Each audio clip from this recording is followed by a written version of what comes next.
নমস্কার, পূজা ঘরের নতুন একটি ভিডিওতে আপনাদের সকলকে স্বাগত। আজকের ভিডিওটাতে আপনাদের জানাবো বৈশাখ মাসের শুক্লপক্ষের তৃতীয়া তিথিতে অর্থাৎ অক্ষয় তৃতীয়ার দিনে আপনারা সৌভাগ্য বৃদ্ধির জন্য যে 10টি জিনিস আপনি কিনতে পারেন। সনাতন হিন্দু ধর্মে বছরের বেশ কিছু দিন রয়েছে যে তিথিগুলি সম্পূর্ণ তিথি অত্যন্ত পবিত্র, যে কোনো ধরনের শুভ কর্মের জন্য খুব পবিত্র। বলা হয় এই শুভ তিথিতে আমরা যে কর্মই করি সেই কর্মগুলি কিন্তু আমাদের জীবনে অভাব ফেলে।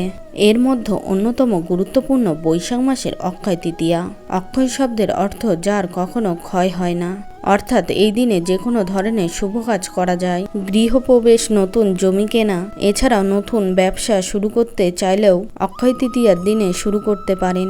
যে কোনো শুভ অনুষ্ঠানের জন্য অক্ষয় তৃতীয়া কিন্তু খুব পবিত্র একটি তিথি। এই পবিত্র তিথিতে বহু ব্যক্তিরা কেনাকাটাও করেন। কেনাকাটাও খুব গুরুত্বপূর্ণ অক্ষয় তৃতীয়ার সঙ্গে সম্পর্কিত। অক্ষয় তৃতীয়ার দিনে লক্ষ্মী, গণেশ এবং ভগবান বিষ্ণু ও নারায়ণের পূজা করা হয়। অক্ষয় তৃতীয়া তিথিতে পুণ্য কর্মের মধ্যে রয়েছে পবিত্র নদীতে স্নান করা এবং আপনার সাধ্য অনুযায়ী দান করা। অক্ষয় তৃতীয়ার এই পুণ্য তিথিতে দেবী গঙ্গার মর্তে অবতরণ হয়েছিল। ভগবান কৃষ্ণের চন্দনযাত্রা উৎসব অনুষ্ঠিত হয়। পুরীধামে 21 দিন ব্যাপী চন্দনযাত্রা উৎসব শুরু হয় অক্ষয় তৃতীয়াতে। অক্ষয় তৃতীয়া তিথিতে দেবাদিদেব মহাদেব, মাতা গঙ্গার কৈলাস, হিমালয়, ভগীরথ পূজাও হয়ে থাকে। জপ দিয়ে হোম করে বিষ্ণুর পূজা করা হয়। এই দিন সূর্যদেবেরও আরাধনা করতে পারেন। অক্ষয় তৃতীয়া তিথিতে ভগবান বিষ্ণুর অবতার পরশুরাম দেবের আবির্ভাব হয়েছিল। অক্ষয় তৃতীয়া তিথিতে শ্রী শ্রী ধূমাবতী দেবীর আবির্ভাব হয়।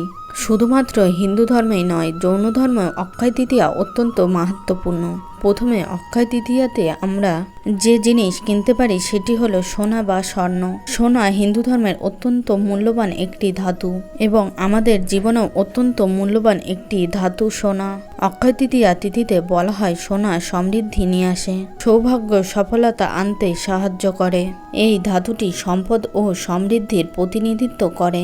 মা লক্ষ্মীর আশীর্বাদ এবং কুবের দেবের আশীর্বাদ পাওয়া যায়। সোনার কোনো বস্তু কিনলে সেটি গয়না হতে পারে বা সোনার অন্য কোনো বস্তু।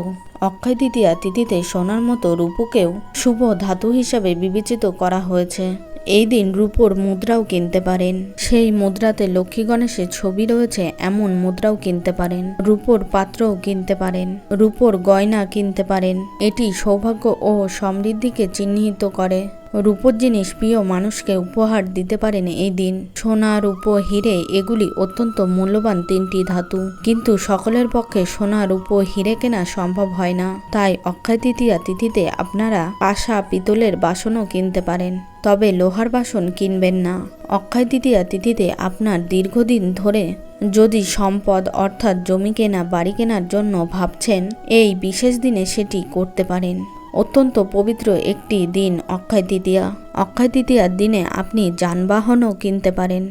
গাড়ি, বাইক, যে কোনো ধরনের যানবাহন অক্ষয় তৃতীয়ার দিনে কেনা শুভ বলা হয়। এতে যাত্রা নিরাপদ ও সফল হয়ে থাকে।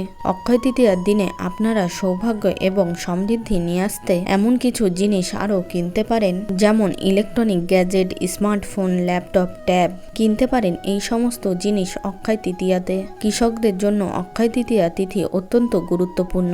এই তিথিতে কৃষকেরা ট্রাক্টর বা অন্য কৃষি যন্ত্রপাতিও কিনতে পারেন। এটি অত্যন্ত আদর্শ একটি সময়।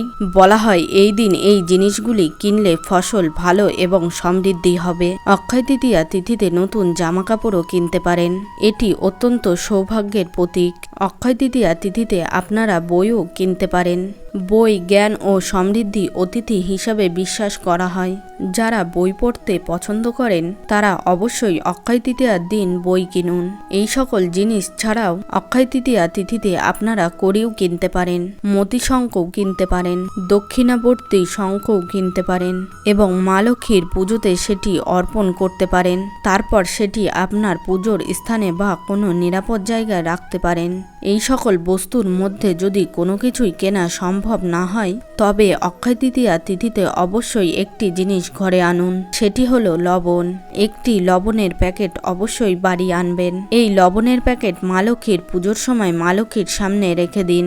পুজো শেষ হয়ে গেলে সেটি আপনি রান্নার কাজেও ব্যবহার করতে পারেন। লবণকে প্রাচীন কাল থেকেই সমৃদ্ধির প্রতীক হিসাবে মনে করা হয়েছে এবং বিভিন্ন ধরনের কাজ কিন্তু আমাদের হিন্দু ধর্মের লবণ দ্বারা করা হয়। লবণ খুবই মূল্যবান একটি জিনিস। আজকের ভিডিওটি এখানেই শেষ করলাম। সকলে ভালো থাকুন, সুস্থ থাকুন।